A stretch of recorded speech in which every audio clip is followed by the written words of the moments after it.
Bapak Ibu, saudara-saudara yang terkasih dalam nama Yesus, kita akan mulai ibadah kita pada sore hari ini.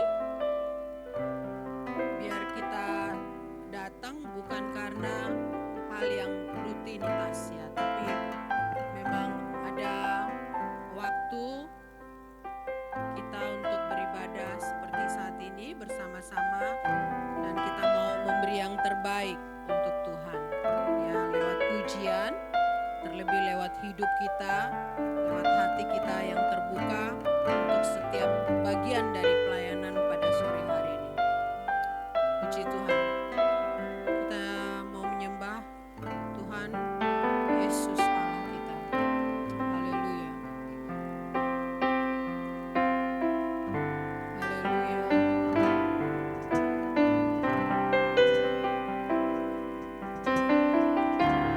Sebab Engkau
beribadah kepadamu Tuhan. Terima kasih Tuhan, terima kasih.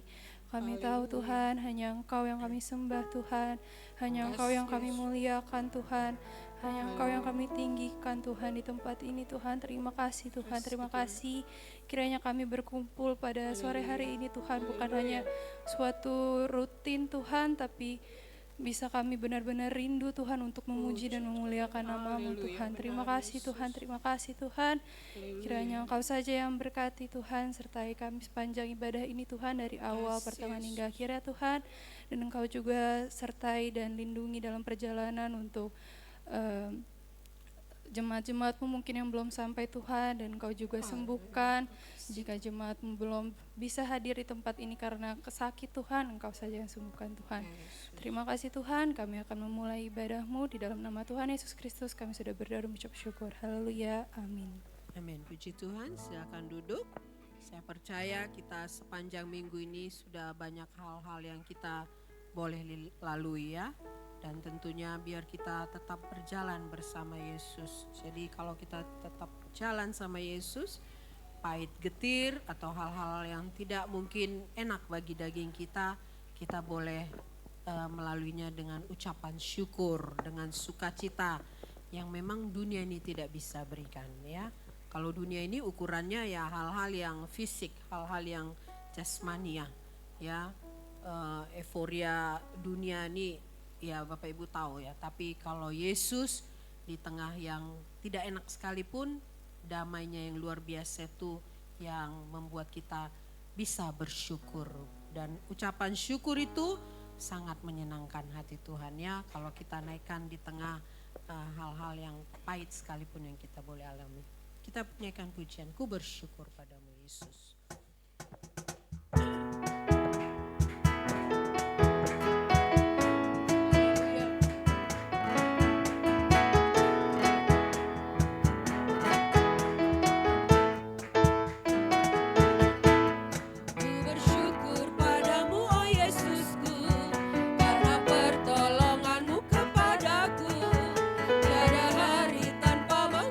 Syukur, semua kasih setiamu pada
firman Tuhan.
Kami semakin lama semakin kuat Tuhan. Amin. Amin. Dari kasih-Mu selama kami hidup, Engkau sangat berharga. Selama ku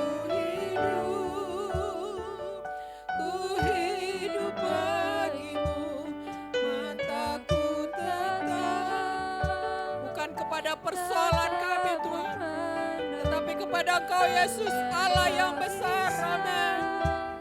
Menjauhkanku dari kasih-Mu.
kasih Tuhan, hati kami limpah dengan ucapan syukur.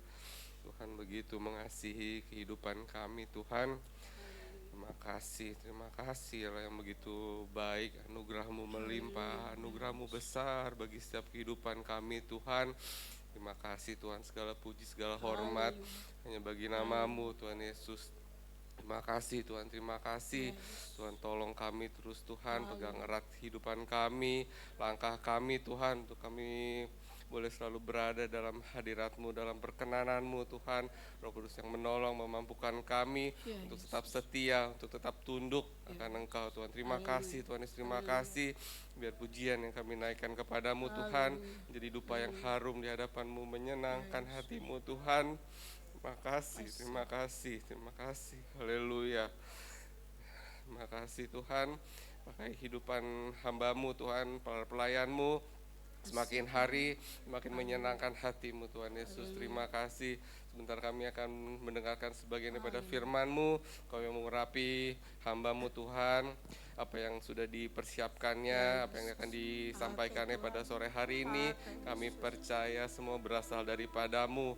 Atas hikmat-Mu Tuhan, pakai kehidupan hamba-Mu, di saluran berkat Tuhan yang disampaikan boleh menjadi kekuatan bagi kami, mengkoreksi kehidupan kami untuk kami semakin dekat dengan Engkau, semakin mengenal Allah yang hidup dalam kehidupan kami. Terima kasih Tuhan Yesus, terima kasih. Kami menyerahkan acara selanjutnya ke dalam tangan-Mu. Roh Kudus bekerja dalam hati pikiran kami untuk kami boleh konsentrasi menerima berkat firman-Mu Tuhan. Terima kasih Tuhan Yesus yang baik, terima kasih. Menjadi doa sembahyang kami perlaskan dalam nama-Mu saja Tuhan Yesus Kristus. Kami berdoa mengucap syukur, haleluya, amin. Amin. Puji Tuhan, silakan duduk.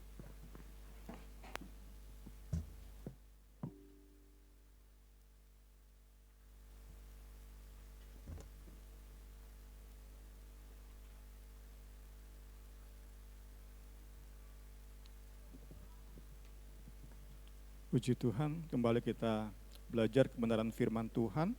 Kita masuk ke seri khotbah Efesus yang kelima. Kita bersyukur Bapak Ibu, saudara-saudari terkasih dalam Kristus, kita bisa ada sampai detik ini, kita percaya semata-mata karena anugerah Tuhan.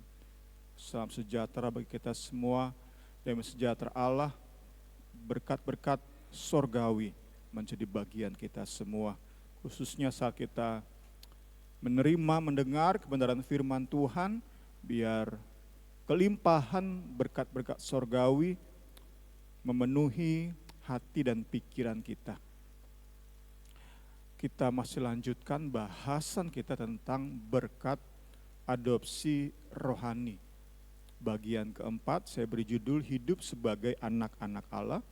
Tetap kita awali dengan pendahuluan, buatlah mereka mengerti, yakin akan semua hal baik yang sudah Engkau berikan, sudah Engkau sediakan bagi kami, yang sudah Engkau panggil untuk menjadi anak-anak-Mu. Efesus 1, 17, 19 itu mencatat pokok doa syafaat Paulus bagi jemaat Efesus. Salah satu isi doanya adalah agar mereka mengerti semua berkat rohani yang telah mereka terima dari Allah dalam Kristus Yesus. Dasarnya, terpujilah Allah Bapa Tuhan kita Yesus Kristus, yang dalam Kristus telah mengaruniakan, memberikan, melimpahkan kepada kita segala berkat rohani di dalam surga. Kita sudah terima berkat dan Paulus berdoa supaya kita diwakili oleh jemaat Efesus bisa mengerti, meyakini betapa besar dan hebatnya berkat yang sudah kita terima. Karena Paulus yakin dengan memahami betapa besar dan hebatnya berkat-berkat rohani, maka pujian kepada Allah akan terus bertumbuh di hidup jemaat Efesus yang selanjutnya akan memberi buah dalam hidup mereka dalam segala pekerjaan baik. Kami meminta, ini ayat paralelnya, yang sejajar dengan Efesus 1:18. Ini ayat sejajarnya. Kita sudah belajar terus di bedah buku. Efesus dan Kolose itu surat yang sejajar, banyak isinya yang sama, serupa dan saling menerangkan, saling melengkapi.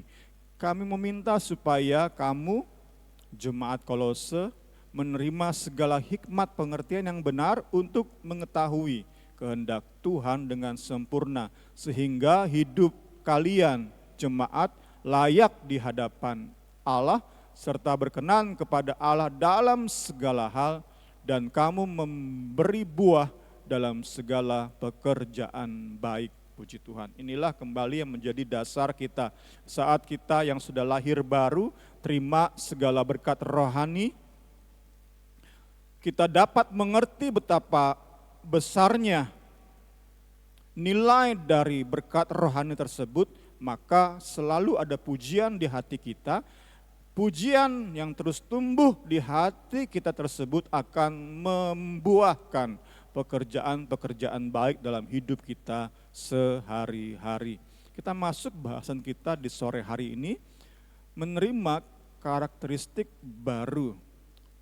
Kita lihat kembali ayatnya, Efesus 1 ayat 5. Sejak semula Allah telah memutuskan untuk mengangkat kita menjadi anak-anaknya. Jadi sejak semula Allah telah memutuskan dalam kehendak kedaulatannya untuk mengadopsi kita melalui Yesus Kristus. Hal ini dilakukannya atas kemauannya sendiri. Berkat rohani yang kedua adalah bahwa Allah memilih kita dan Allah mengadopsi kita melalui Kristus.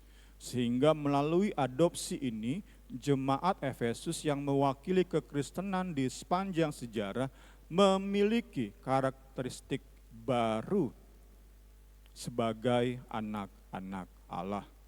Dahulu, jemaat Efesus itu memiliki karakter pemberontak terhadap Allah dan firman-Nya. Mereka hidup dikatakan sebagai orang-orang durhaka.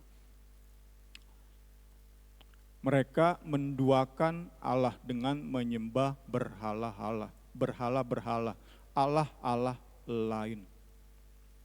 Mereka memberontak, mengkhianati, mendurhaka terhadap Allah pencipta, menyembah berhala-berhala yang terwujud dalam kecemaran dan keserakahan. Next. Karena ingatlah ini baik-baik, tidak ada orang Sunda cemar, serakah, yang artinya penyembah berhala yang mendapat bagian dalam kerajaan Allah dan Kristus. Jadi kita lihat di ayat ini dijelaskan bahwa penyembahan berhala itu yang menjadi pokok kita, fokus kita di sore hari ini. Penyembahan kita itu merupakan ciri karakter hidup anak-anak bukan Allah, anak-anak kuasa kegelapan. Cirinya adalah penyembahan berhala. Dan mereka, para penyembah berhala, tidak mendapat warisan dari Allah Bapa. Karena mereka tidak diadopsi. Mereka terus menyembah berhala-berhala di hidup mereka. Mereka mengabdikan diri mereka kepada berhala-berhala ini dan memberontak terhadap Allah. Berkata tidak terhadap Allah dan firman-Nya. Tidak mau taat kepada Engkau Allah pencipta, tidak mau taat kepada firman-Mu. Next tadi ayat kita, janganlah kamu disesatkan dengan kata-kata yang hampa, karena hal-hal yang demikian mendatangkan murka atas orang-orang durhaka. Inilah yang Paulus berikan untuk menyatakan hidup mereka dahulu sebagai orang-orang yang belum terima Yesus sebagai Tuhan dan Juru Selamat, sebagai orang-orang yang belum diadopsi secara rohani. Mereka dikatakan di sini orang-orang durhaka, children of disobedience, anak-anak pemberontak. anak-anak yang gak mungkin taat kepada Allah dan kepada firman-Nya. Mereka tak mungkin tak dapat warisan Bapa. Itulah hidup jemaat Efesus yang dahulu. Karakter mereka seperti itu, adalah anak-anak gelap. Nah, setelah menerima Injil, mereka menjadi anak-anak terang.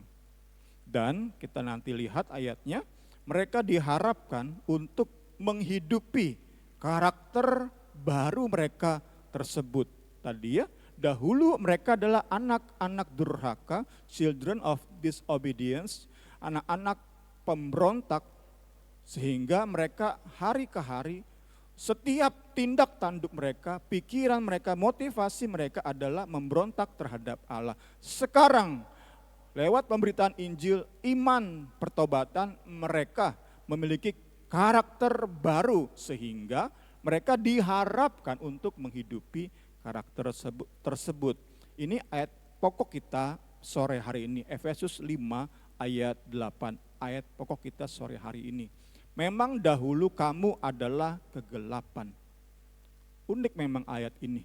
Kita dikatakan dahulu bukan kita di dalam gelap. Bukan, kita kegelapan itu sendiri. Kita anak-anak durhaka. Apapun yang kita hasilkan adalah kedurhakaan terhadap Allah. Perbuatan amal kita, perbuatan baik kita, segala sesuatu yang kita lakukan, itu pemberontakan terhadap Allah. Itu karena nature kita, karakter kita seperti itu. Kamu adalah kegelapan. Kamu bukan di dalam kegelapan, tetapi kamu adalah kegelapan. Tetapi sekarang kamu adalah terang di dalam Tuhan. Karena itu, sebab itu, hiduplah sebagai anak-anak terang, puji Tuhan. Alexander McLaren menulis seperti ini, menafsirkan ayat tadi. Inilah yang dimaksud dengan walk atau menjalani hidup sebagai anak-anak terang. Menjadi diri kita yang sebenarnya di dalam Kristus. Menunjukkan siapa diri kita sebenarnya. Mengizinkan perubahan indah dan manis di bagian terdalam di hidup kita, itu keluar dalam bentuk pola hidup sehari-hari. Itulah walk atau berjalan as anak-anak terang, sebagai anak-anak terang. Menunjukkan jati diri kita di dalam Kristus. Siapa diri kita yang sebenarnya itu perlu dinyatakan dalam tindakan sehari-hari kita.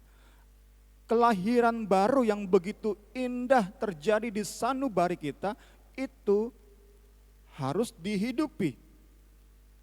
Jalani hidup sebagai anak-anak terang. Namun kita lihat selanjutnya, tersembunyi ya, karakteristik ilahi. Paulus mendapati bahwa jemaat Efesus belum menghidupi tadi, karakter tadi. Mereka sudah terima perubahan yang indah itu di hidup mereka, di sanubari mereka. Tetapi dalam menjalani hidup sehari-hari, mereka ternyata nggak beda dengan warga Efesus lainnya. Beda tipis. Warga Efesus lainnya adalah anak-anak durhaka, anak-anak kegelapan, anak-anak kuasa kegelapan, antek-antek si iblis. Orang-orang yang sudah lahir baru, yang adalah anak-anak Allah, yang sudah diadopsi jadi anak Allah, ternyata hidup sehari-hari mereka beti dengan anak-anak iblis. Anak-anak Allah dan anak-anak iblis ternyata hidupnya sama.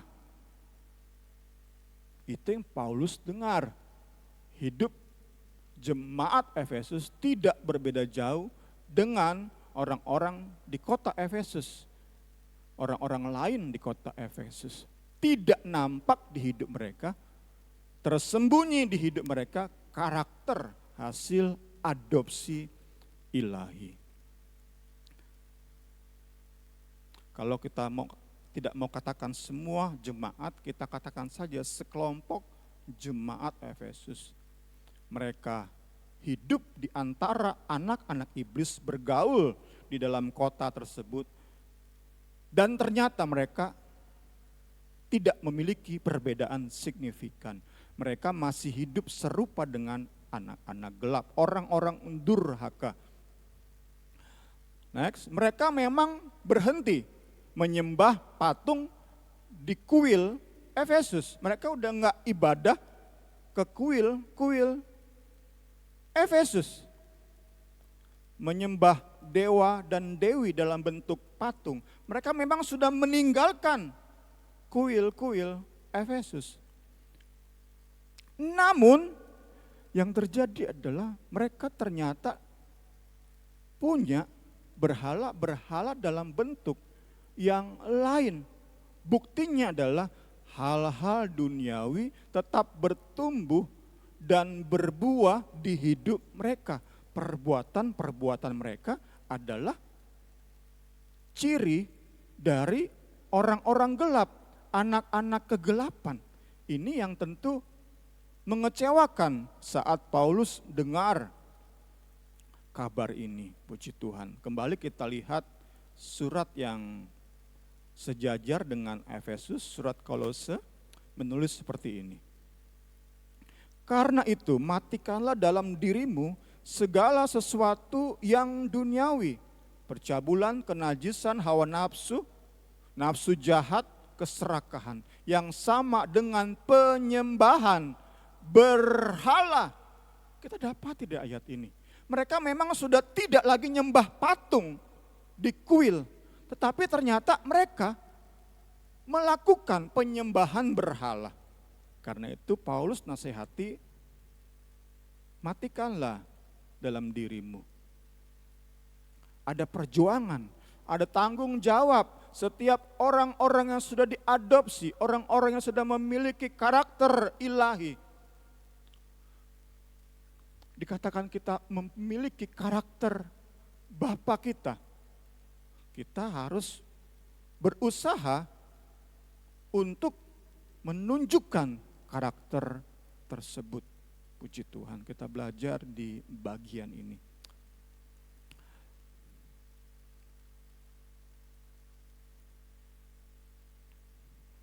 Jadi, kita pernah belajar surat atau kitab Keluaran. Dikatakan di kitab itu, bangsa Israel memang keluar dari Mesir, tetapi Mesir tetap tinggal dalam hati pikiran bangsa Israel. Sehingga meski mereka sudah keluar dari perbudakan Mesir, mereka ingin balik ke Mesir. Itu gambaran dari jemaat Kolose, jemaat Efesus. Karena itu datang surat Kolose, datang surat Efesus. Next, oleh hikmat Roh Kudus, Paulus paham bahwa penyebab tersembunyi karakter ilahi, sehingga nggak keluar tadi, sehingga hidup mereka nggak beda dengan rata-rata warga kota Kolose, adalah ketidakmengertian mereka terhadap nilai berkat rohani adopsi ilahi. Karena itulah, next, inilah alasan Paulus menulis surat Efesus. Karena Paulus yakin di dalam pemahaman yang benar, kita belajar, berarti sudah 5 sesi, Paulus berdoa dan Paulus tulis surat supaya jemaat Efesus ngerti betapa besarnya berkat adopsi rohani. Saat jemaat mengerti, maka oleh pekerjaan Roh Kudus hidup jemaat sebagai anak-anak Allah, anak-anak yang taat, anak-anak penurut itu dengan sendirinya berbeda dari anak-anak pemberontak, anak-anak kuasa kegelapan. Puji Tuhan, puji Tuhan.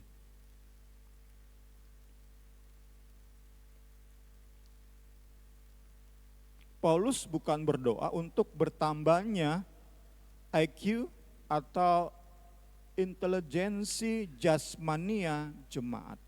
Jadi bukan tentang bertambah tinggi IQ kita, bukan, tetapi tentang kecerdasan rohani untuk bisa memahami, menyelami, oh benar, karya keselamatan yang Yesus kerjakan di Kalvari itu nilainya gak ada bandingannya dengan segala sesuatu yang ada di bumi ini. Sebesar apapun kekayaan gak bisa dibandingkan dengan keselamatan. Senikmat apapun pengalaman daging gak bisa dibandingkan dengan karya Kalvari. Kita perlu paham itu, menyelami itu, dan kita butuh kecerdasan rohania, bukan IQ yang semakin tinggi. Kembali kita lihat Efesus 1:18. Buatlah mereka masing-masing mengerti dan yakin akan semua hal baik yang sudah engkau sediakan bagi kita, bagi kami yang sudah engkau panggil menjadi anak-anakmu. Kita belajar sampai poin ini. Jemaat Efesus sudah lahir baru lewat penginjilan Rasul Paulus. Tetapi saat Paulus dengar kabar dari jemaat ini, tentu ada saksi yang mengabari Paulus, jemaat ini hidup gak berbeda jauh dengan warga Efesus lainnya. Karena itulah Paulus tulis surat Efesus, dan Paulus di dalam surat ini berdoa syafaat bagi mereka. Supaya sungguh jemaat Efesus itu menjalani hidup yang berbeda dengan orang-orang di luar Kristus. Tentu sedih Paulus saat ia sudah dipenjarakan, dianiaya, ia sudah begitu banyak menghadapi penderitaan. Injil sampai di Efesus, mereka percaya pada Injil ini, mereka bertobat, tetapi dalam pertumbuhan selanjutnya ternyata masih ada berhala-berhala di hidup jemaat Efesus yang membuat mereka gak beda dengan para penyembah-penyembah berhala. Padahal seharusnya mereka hanya menyembah kepada Allah di dalam Kristus. Puji Tuhan. Ini yang kita dapati sampai poin ini, puji Tuhan. Solusi Paulus tadi, nulis surat dan berdoa syafaat bagi jemaat ini. Supaya mereka memiliki kecerdasan rohani, mengerti betapa limpah besar hebat berkat adopsi rohani. Menghidupi karakteristik ilahi. Kita mulai sedikit masuk kepada pengalaman kita dalam kitab pun sama. Ternyata pergumulan jemaat Efesus juga merupakan pergumulan kita masing-masing. Dalam kita jalani hidup sehari-hari, kok saya dapati hidup saya gak beda-beda amat sama orang-orang beragama lain, orang-orang di sekeliling saya. Di lingkungan saya, oh ternyata kok beda tipis atau bahkan gak beda sama sekali dengan mereka. Ini tentu menjadi perenungan kita, menjadi bahan refleksi kita untuk kita kemudian hari terus koreksi dan koreksi hidup kita. Harapannya tentu makin hari makin berbeda kita, sehingga kita gak perlu banyak omong. Orang bisa melihat Kristus di hidup kita, karakter ilahi di hidup kita, puji Tuhan. Untuk menunjukkan karakter anak-anak Allah, kita pun perlu memiliki intelijensi rohani. Kita yang telah menerima berkat adopsi ilahi, kita yang sudah lahir baru, percaya dan bertobat, kita harus memahami secara utuh nilai dari berkat rohani ini. Penting bagi kita untuk memastikan bahwa hanya Allah yang kita sembah.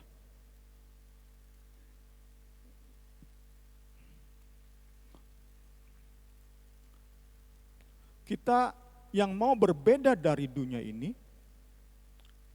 kita nggak mau punya berhala-berhala di hidup kita. Karena itu Paulus nasihati, kerjakanlah keselamatanmu.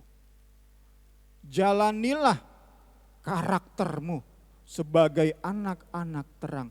Tunjukkan bahwa memang Kristus sudah hadir di hatimu. Bahwa benar engkau sudah menjadi anak-anak hasil adopsi ilahi. Tunjukkan. Kita nggak bisa hanya jalani hidup ini terus berharap karakter tersebut keluar dalam hidup sehari-hari. Kita nggak bisa berdiam diri saja, kemudian kita berharap itu keluar dengan otomatis. Enggak, kita harus berjuang, kita harus berusaha. Penting bagi kita untuk sungguh dan sungguh mengerti bahwa hanya Allah yang akan kita sembah, akan kita layani, kepadanya kita sepenuh abdikan diri, serahkan diri hanya kepada Allah, bukan kepada berhala-berhala juga. Jangan kita menduakan, itu yang menjadi poin utama khotbah kita di sore hari ini.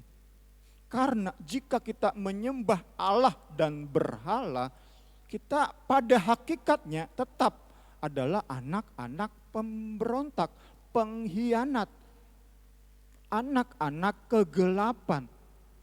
Jadi meski kita sudah terima Yesus sebagai Tuhan dan Juru Selamat, nggak heran hidup kita sama dengan orang-orang lain yang memang penyembah berhala.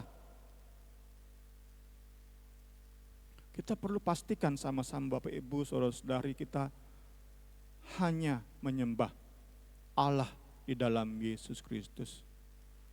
Maka kita akan semakin hari serupa dengan apa yang kita sembah. Siapa yang kita sembah, kita akan serupa. Efesus 5 ayat 1. Dalam segala perbuatan hendaklah saudara mengikuti teladan Allah. Ini kan tentang perjuangan untuk menghidupi, menunjukkan karakter yang Allah sudah anugerahkan di hidup kita. Kita terima karakter baru itu bukan karena usaha atau perbuatan baik kita, tetapi itu anugerah. Efesus 2 ayat 8 dan 9. Itu anugerah, kita punya karakter yang baru, tetapi kita pun terima tanggung jawab tugas untuk menunjukkan karakter tersebut. Bahwa kita benar adalah anak Allah. Kita meneladani Allah. Orang-orang di luar sana yang belum punya karakter ilahi, mereka mungkin mencoba hidup baik, hidup benar, tetapi mereka nggak mungkin mengikuti teladan Allah. Kita yang sudah terima karakter anak Allah, tugas kita tinggal jalani.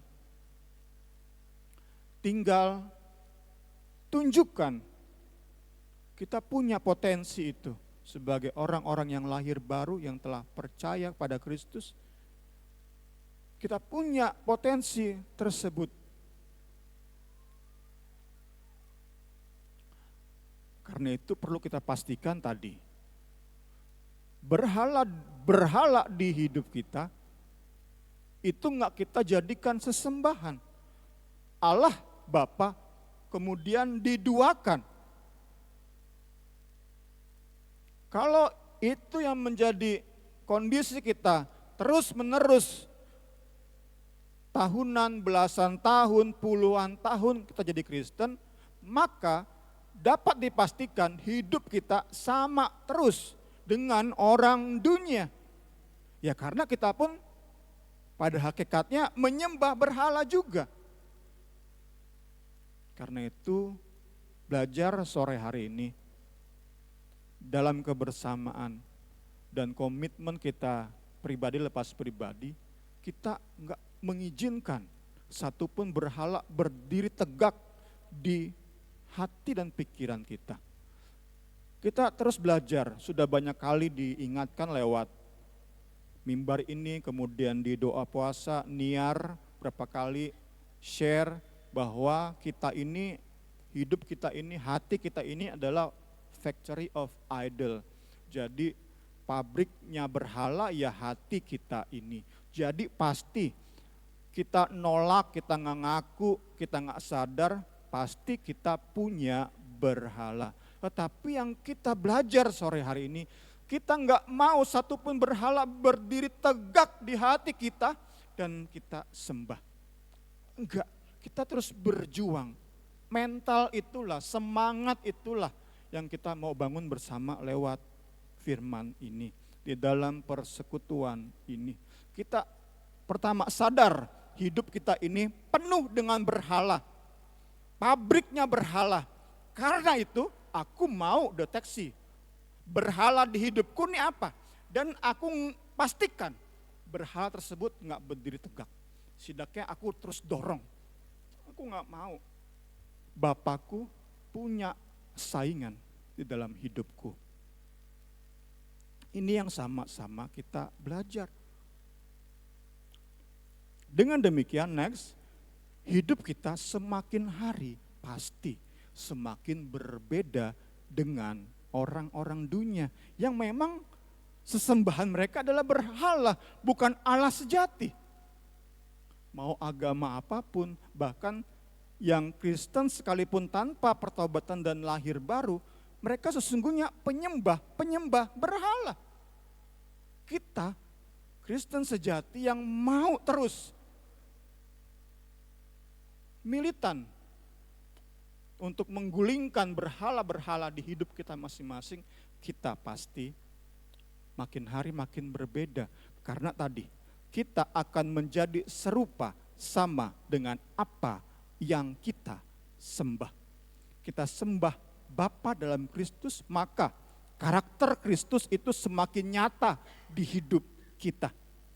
Kita sembah berhala, maka karakter berhala makin nyata di hidup kita. Itu rumus dari Mazmur 115 ayat 4 sampai 8.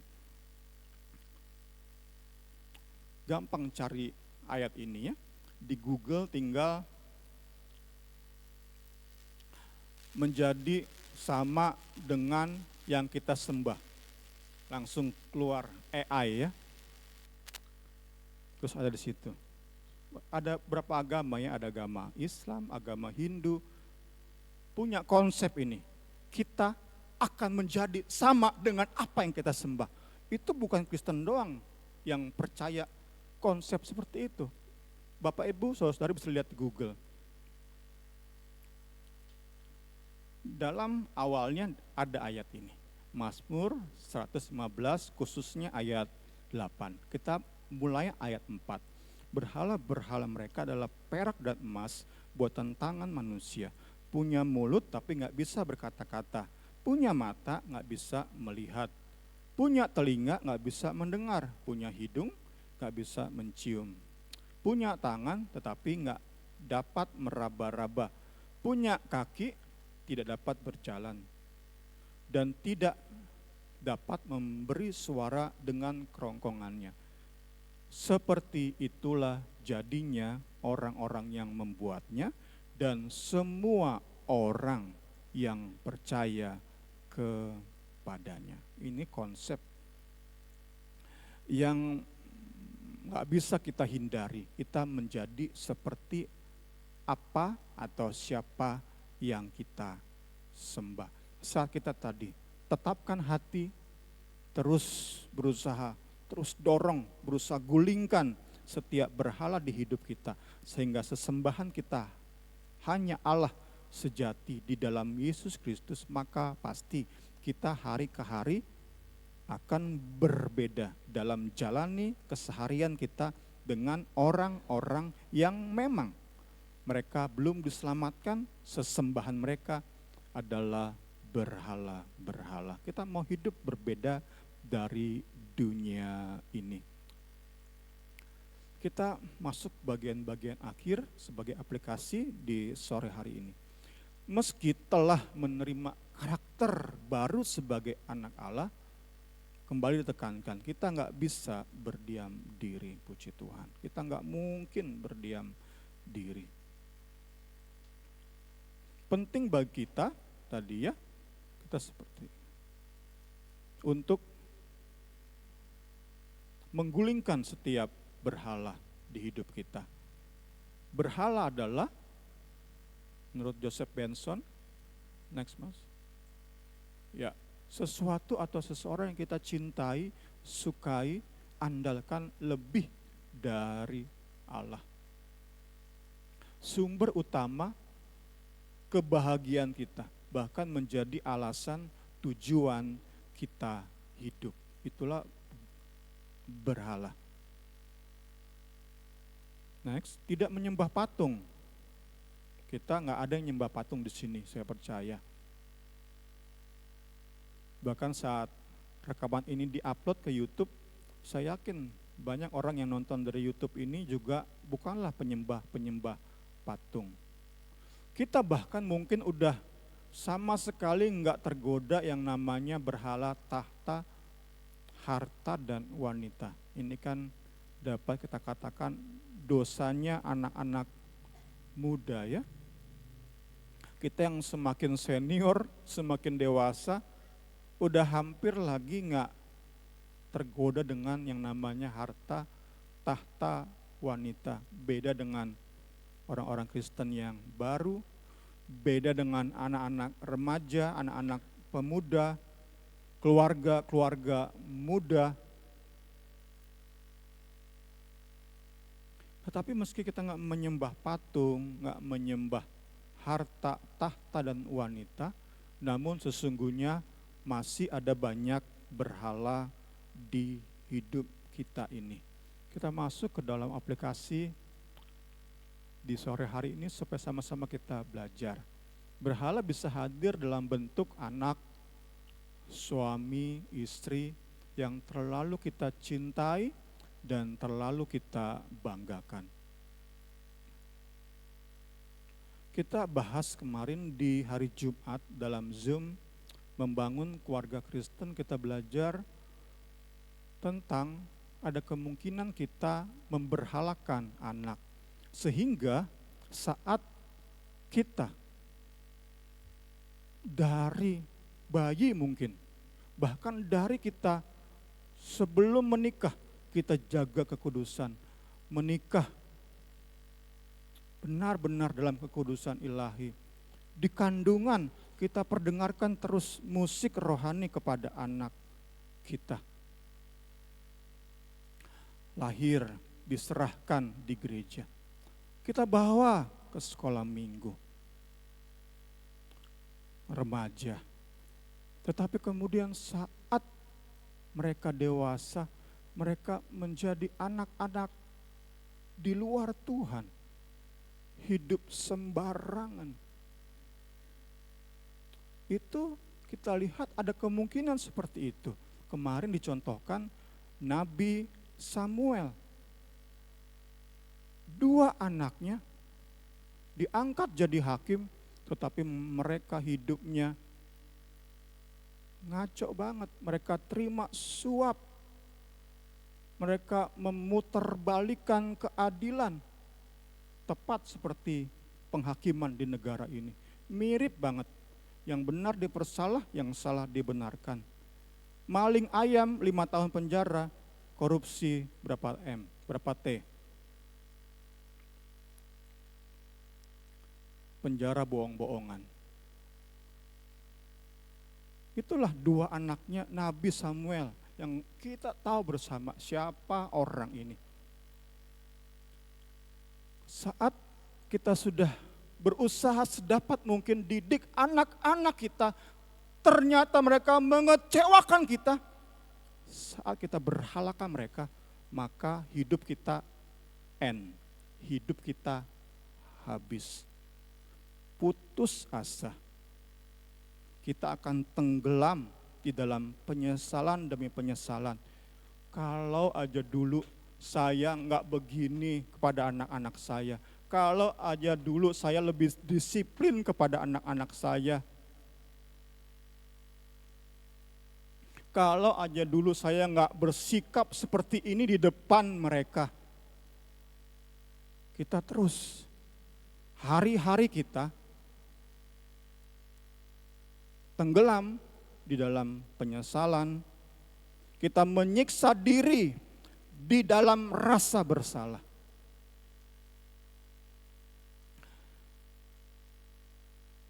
Anak jadi berhala. Saat mereka kecewakan kita, hidup kita habis. Padahal kita lahir baru. Kita punya karakter ilahi, di mana seharusnya mulut kita lebih banyak untuk bersyukur, untuk menyatakan kebanggaan kita pada Kristus dan salibnya. Tetapi karena pukulan luar biasa, anak yang kita harapkan sungguh-sungguh baik dan berhasil ternyata habis semua. Hari-hari kita cerita ke orang, isinya apa? Keluhan tentang anak, penyesalan tentang anak. Sama persis kita dengan orang-orang di luar sana yang memang menyembah berhala. Contoh yang nyata banget. Kita mau gak selidiki diri? Kita mau gak berusaha berjuang bersama-sama? Kenali berhala di hidup kita dan terus gak pernah menyerah, gak pernah berhenti, dorong terus. Berusaha rubuhkan, jangan kita malah sembah. Kemudian ada pendeta yang kita kultuskan. Ujung-ujungnya sama, kita dengan orang dunia. Gereja denominasi yang doktrinnya kita sembah. Tentang pendeta, kemarin baru ada seorang pendeta yang meninggal dunia. Seorang yang saya pun kagumi saat awal-awal saya dengar podcast, istilah yang membentuk pemahaman teologis saya saat anak-anak masih sekolah di mana sini? Penabur ya. Tiap hari naik motor, antar anak pulang pergi, dengar di earphone podcastnya pendeta ini. Pokoknya benar-benar membentuk pemahaman fondasi teologis saya. Pendeta ini begitu besar, begitu dikagumi oleh banyak orang, sehingga banyak orang yang mengkultuskan beliau. Sehingga hasilnya apa? Saat beliau lakukan kesalahan, kesalahannya ditunjuk oleh pihak lain dengan bukti-bukti yang ada, jelas memang salah, tetapi tetap orang-orang yang menyembah pendeta enggak mau terima. Dengan berkata itu bukti bohong-bohongan, padahal jelas ada buktinya. Apa yang terjadi barusan itu sesungguhnya mencerminkan kekristenan di Indonesia, di mana semakin banyak pendeta selebriti, pendeta selebgram, pendeta selebtok, dan lain-lain sebagainya, yang menjadi sesembahan banyak orang, sehingga meski pengajarannya sesat, tetap banyak pengikutnya, tetap banyak penyembahnya. Dia bernubuat, zong, tetap banyak penyembahnya. Gak bisa terima bahwa hamba Tuhan ini udah salah. Akhirnya apa? Sama kita dengan orang dunia. Ketiga, tentang doktrin. Tadi pagi apa kemarin ya, Pak Guru share tentang rapture, pengangkatan gereja. Itu kan doktrin baru ya, kita yang sudah lihat sudah tahu bersama. Tetapi bagi kalangan Pentakosta karismatik, itulah doktrin yang dipegang rapture. Sedemikian kuat sehingga saat kemarin saya ngobrol dengan seorang hamba Tuhan, saat saya katakan rapture itu bukan doktrin primer. Orang yang gak percaya rapture bukan berarti dia masuk neraka. Tetapi bagi pendeta ini, gimana bisa masuk neraka kalau gak percaya rapture? Itu yang terjadi. Itulah kenyataan. Karena itulah jaga hati terus dan terus. Belajar, firman belajar, kita baca, kita renungkan, dalami, bukan untuk nunjuk salah orang, untuk lihat diri. Oh ternyata berhala di hidup saya ini loh. Ini bisa kita kembangkan ke banyak hal. Tadi saya potong rambut, sekarang udah gantengnya, lumayan. Yang potong rambut bercerita sedikit. Dia bilang sekarang saya nonton TV hanya olahraga. Kenapa? Karena kalau nonton TV One dan Metro isinya apa? Politik. Mumet saya. Capek. Terus saya masuk. Ya itulah yang terjadi. Banyak orang mengkultuskan tokoh-tokoh. Sehingga tokoh ini gak bisa salah. Tokoh politik bahkan dijadikan kultus, dijadikan dewa. Saat orang Kristen yang mungkin lahir baru sekalipun mengkultuskan seorang tokoh politik pada hidup sehari-hari, ia sama persis dengan orang dunia. Enggak beda. Dikritik junjungannya, sesembahannya, langsung marah, langsung enggak terima. Itu yang potong rambut bilang. Maka kalau ada customer saya yang potong rambut, mulai membanggakan entah Prabowo, entah Jokowi, entah siapa, Anies atau siapa, kemudian pengen diskusi udah gak bisa, mendingan saya diem. Jadi setiap orang Kristen yang mengkultuskan tokoh politik, udah pasti beti dengan orang dunia. Ya karena kita masih punya sesembahan lain selain Allah di dalam Kristus. Kita masuk bagian-bagian akhir, apapun bentuknya, satu berhala sudah cukup menjadi penghalang untuk kita semakin serupa dengan Allah. Tadi ya, karena kita enggak benar-benar menyembah Allah di dalam Kristus, tetapi kita menyembah dua Allah. Kita enggak mungkin tambah hari tambah seperti Yesus. Enggak mungkin, itu udah hukum Alkitabiah. Enggak mungkin saat di hati kita masih punya sesembahan, apapun itu bentuknya, satu aja sudah cukup menjadi penghalang. Sehingga enggak heran hidup kita tetap serupa dengan dunia. Besarnya berkat sorgawi yang seharusnya nyata di hidup kita, seperti orang kaya dan orang miskin kan kelihatannya. Apalagi zaman sekarangnya, orang yang mukanya kinclong itu udah tahu nih perawatan nih.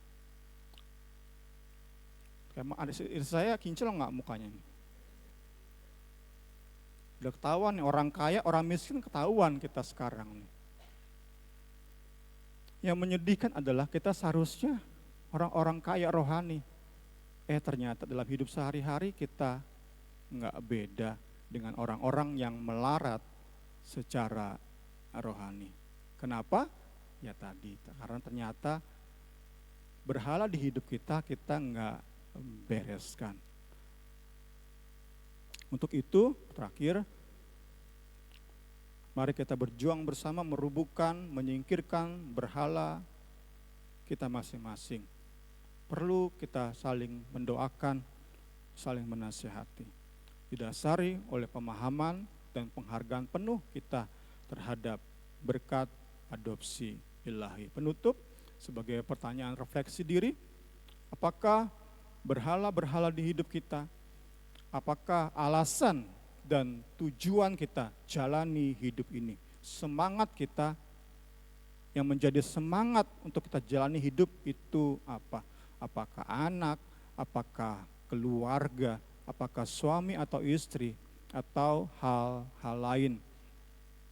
Apa hal-hal yang membuat kita jalani hidup nggak berbeda dengan para pemberontak kerajaan Allah? Kiranya kebenaran firman memberkati kita semua di sore malam hari ini. Saya undang sama-sama kita bangkit berdiri, puji Tuhan. Kita mau menyatakan penyembahan kita kepada Tuhan. Sebab Engkaulah Tuhan, sebab Engkaulah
atas firman-Mu yang sudah kami dengar ya Tuhan.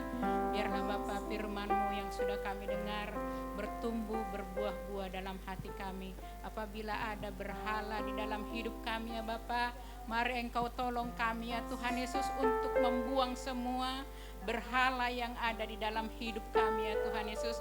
Biar kami hidup seturut dengan kehendak-Mu ya Tuhan Yesus.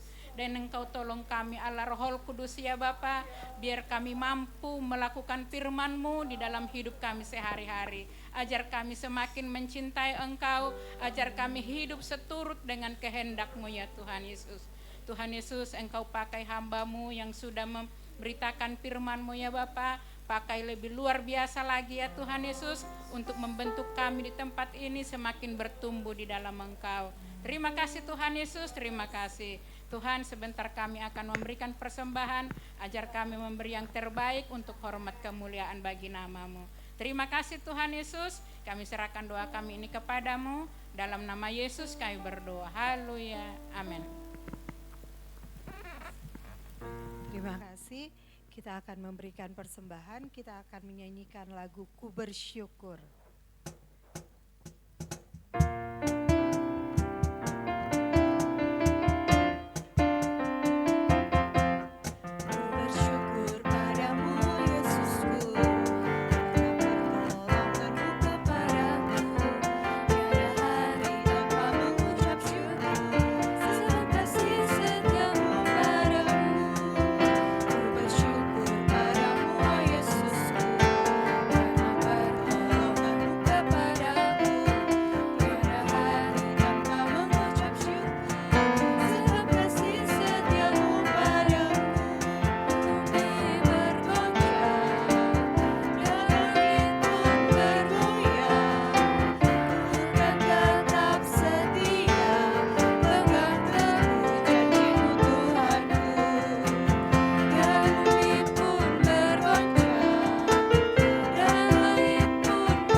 kasih untuk persembahannya.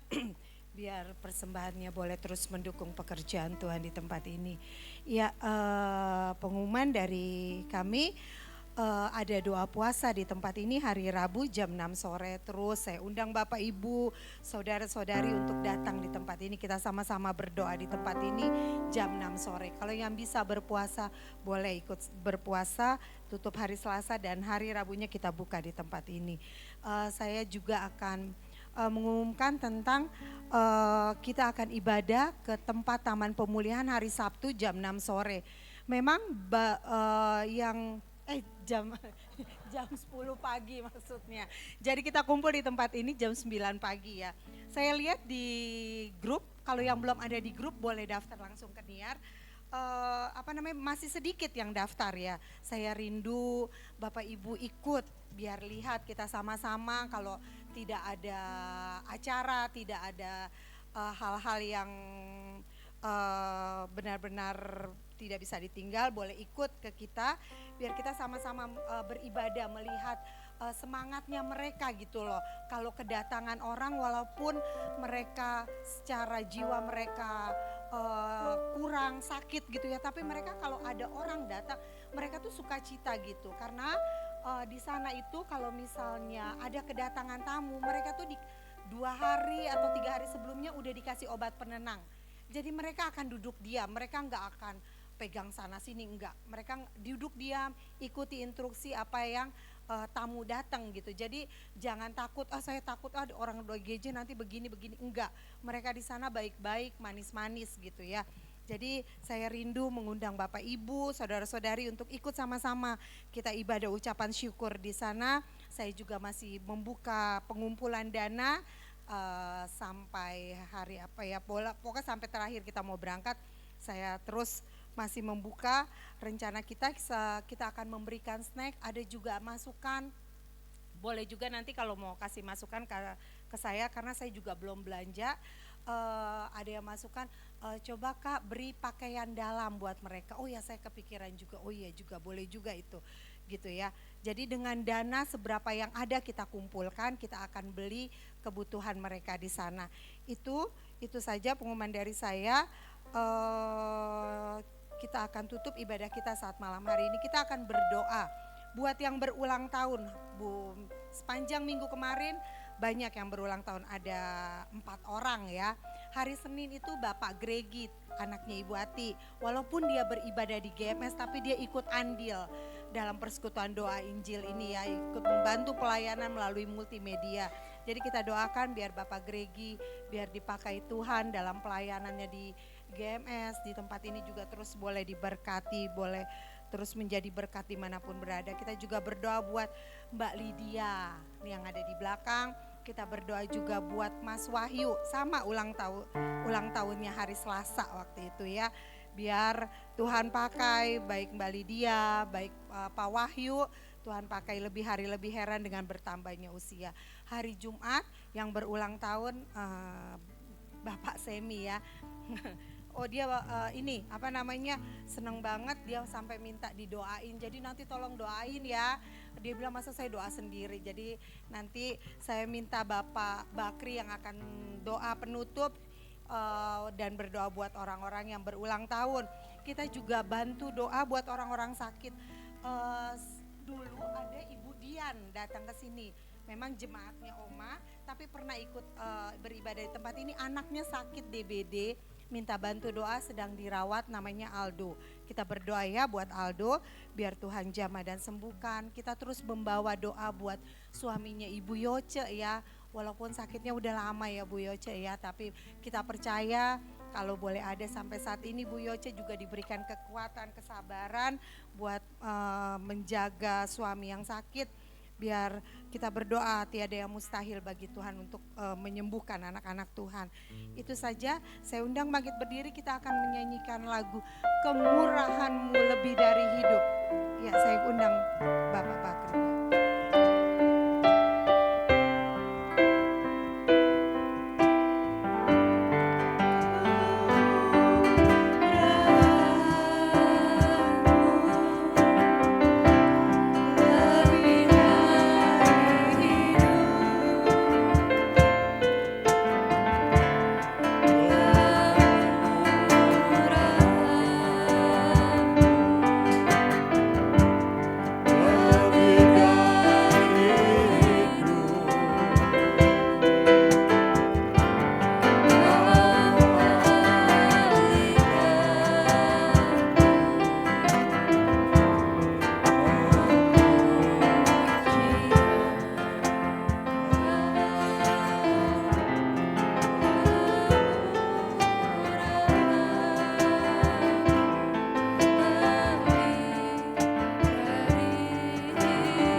Terima kasih Tuhan, kami bersyukur oleh kemurahan-Mu.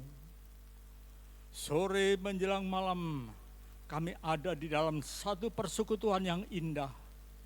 Terlebih ketika kami memuji, memuliakan nama-Mu. Kami percaya, kami merasakan hadirat-Mu ada di tempat ini.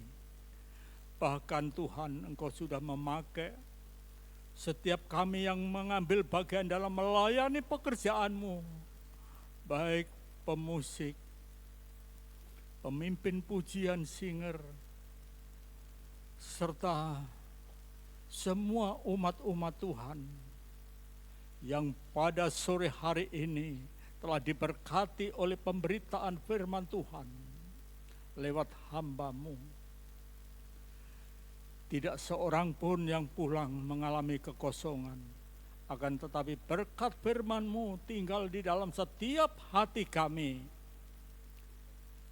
dan boleh kami simpan dan kami renungkan untuk kami lakukan, agar hidup kami tidak terjerat oleh berhala-berhala yang selalu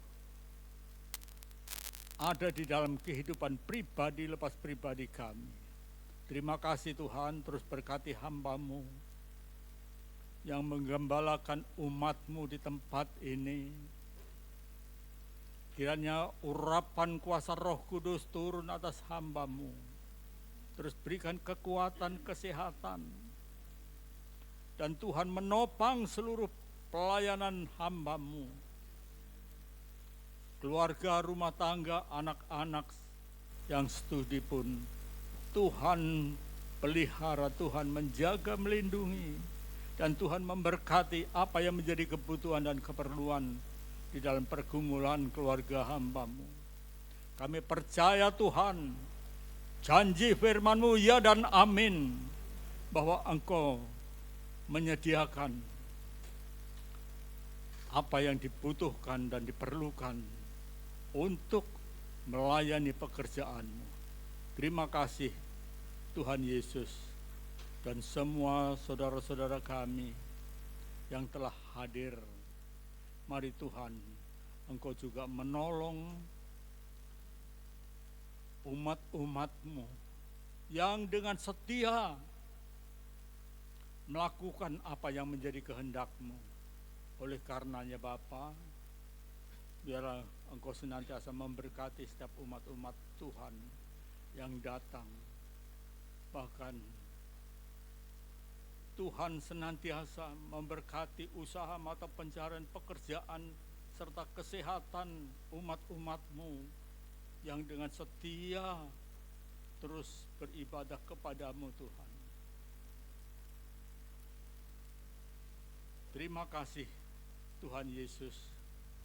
Dan di saat kebahagiaan kami semua, di mana beberapa hari sejak tanggal 14 sampai tanggal 18 ada hamba-hamba-Mu, anak-anak-Mu yang oleh anugerah-Mu Engkau telah tambahkan usia. Baik saudara Gregi, saudari Lydia, Bapak Wahyu, maupun hamba-Mu Bapak Semi sebagai gembala di persekutuan doa Injil ini. Tuhan, Engkau telah melihat dari tempat-Mu yang maha tinggi, bahkan Engkau telah menyelidiki hati anak-anak-Mu, hamba-hamba-Mu yang dengan setia melayani pekerjaan-Mu Tuhan.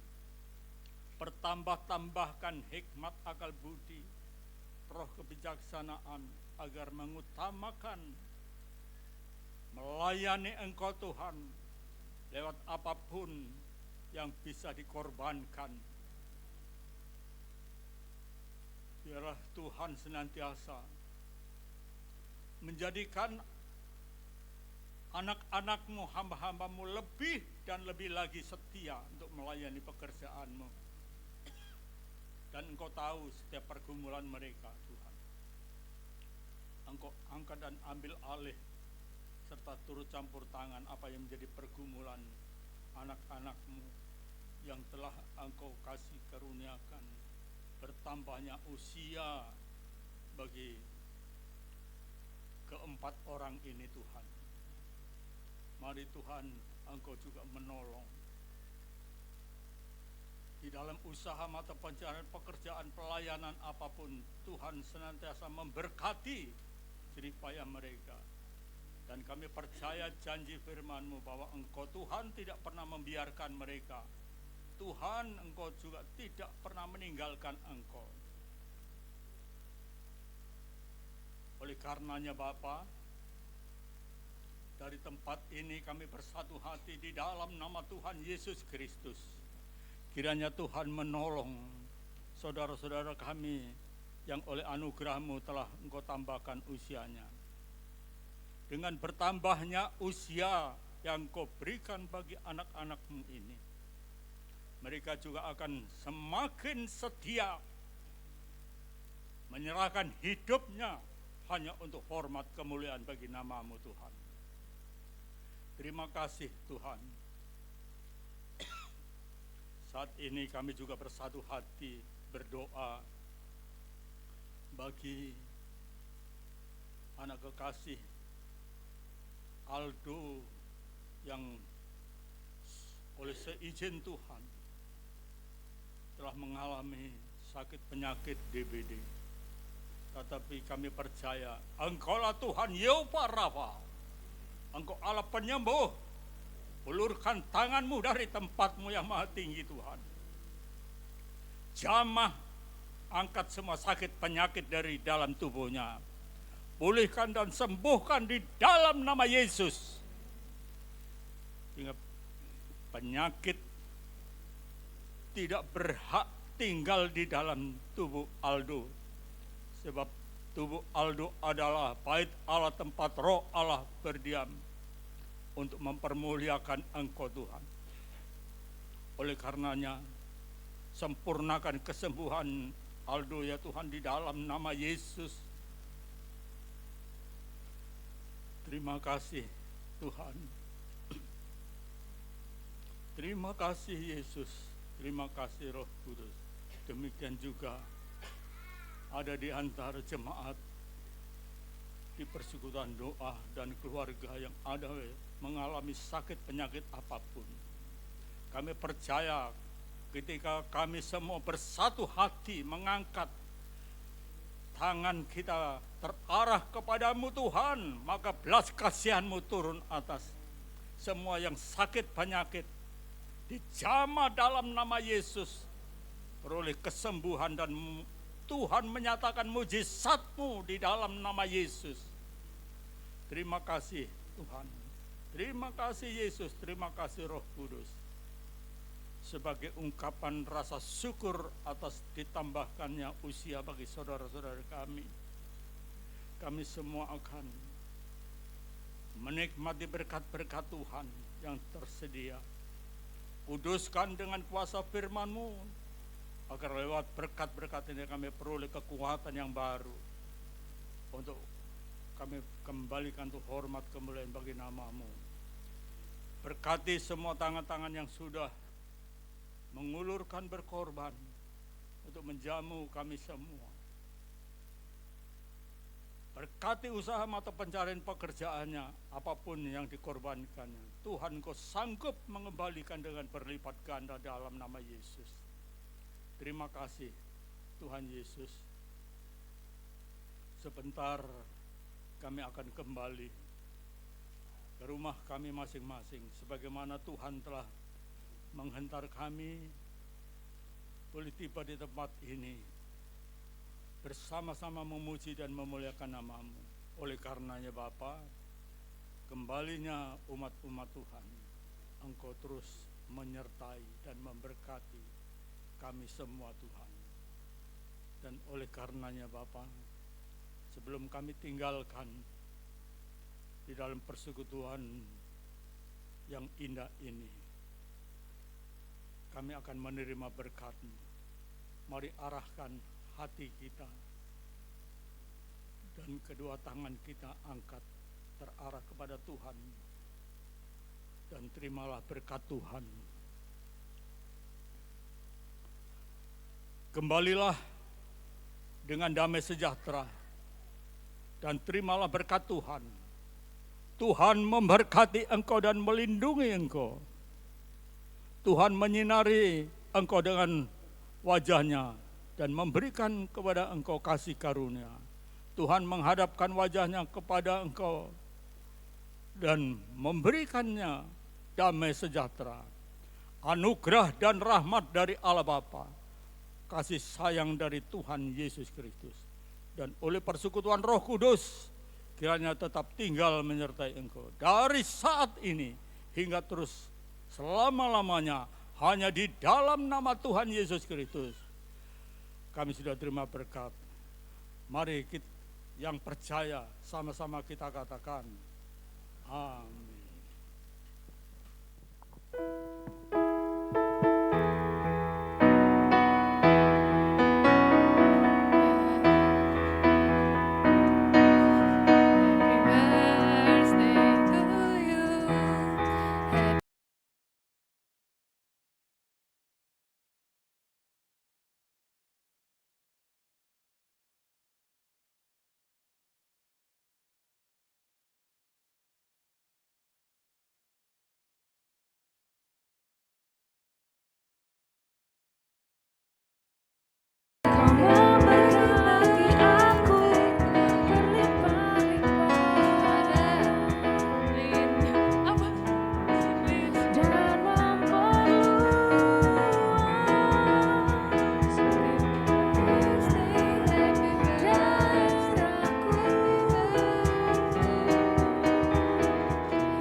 Engkau memberkati aku berlimpah-limpah dan memperluas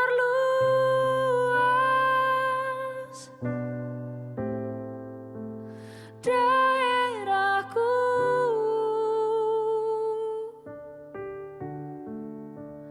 dan kiranya tanganmu